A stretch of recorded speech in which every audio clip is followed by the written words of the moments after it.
Pingin bisa kerja dengan cara-cara baru dan bisa kerja lebih agile di tempat kerja.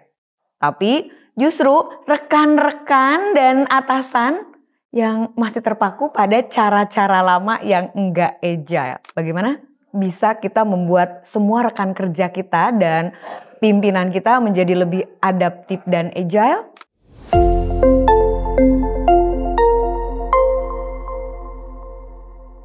Di banyak perusahaan, proses kerja konvensional masih mendominasi saat ini. Laporan McKinsey, 70% upaya transformasi digital itu masih gagal karena karyawannya terlalu nyaman dengan cara kerja yang lama. Yes, agility adalah kunci. Namun masalahnya muncul ketika rekan kerja kita bahkan atasan itu terlalu nyaman dan terpaku dengan cara kerja yang sudah mereka lakukan selama bertahun-tahun. Rekan kerja dan atasan seringkali merasa bahwa cara lama itu udah terbukti berhasil. Sehingga mereka kurang termotivasi untuk mencoba hal-hal baru. Bahkan menurut Harvard Business Review, 75% program change management itu gagal dilakukan karena memang orang-orangnya nggak terlibat dalam perubahan itu. Akibatnya, perusahaan yang masih bekerja secara konvensional seperti di masa-masa kejayaannya dulu, itu jadi cenderung sulit bersaing. Perusahaan yang masih bertahan dengan prosedur dan cara kerja lama, mulai kehilangan daya saingnya di pasar yang terus berubah. Tapi di tengah situasi ini kita bisa loh mengambil inisiatif untuk membuat rekan kerja dan atasan kerja kita di perusahaan jadi lebih agile. Bahkan kita bisa inisiatif melakukan hal itu ketika mereka memang benar-benar belum agile.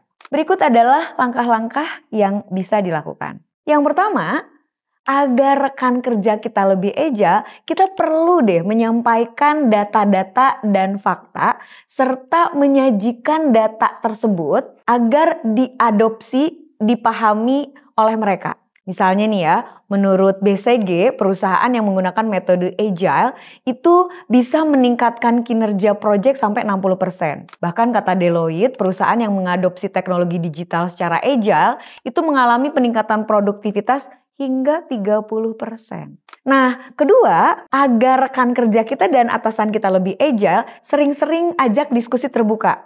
Sering-sering membuat brainstorming untuk mendengarkan ide-ide mereka, termasuk kekhawatiran mereka terkait dengan ide-idenya mereka tersebut. Hal ini bisa mengurangi kecemasan mereka dalam mengimplementasikan hal-hal baru tersebut.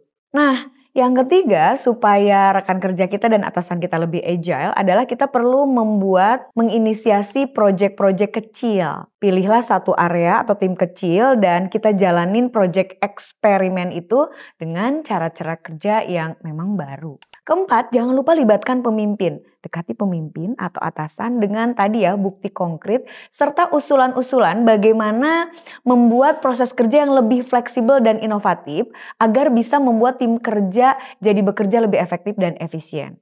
Data dari Gallup menunjukkan kalau pemimpinnya yang menginspirasi, hal itu bisa membuat keterlibatan kerja karyawan itu jadi 70% lebih meningkat.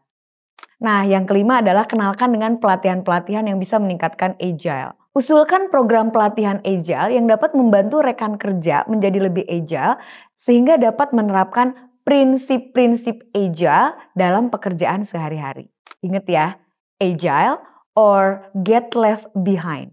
Mulailah mengedukasi diri, rekan kerja kita, dan atasan kerja kita tentang pentingnya agile.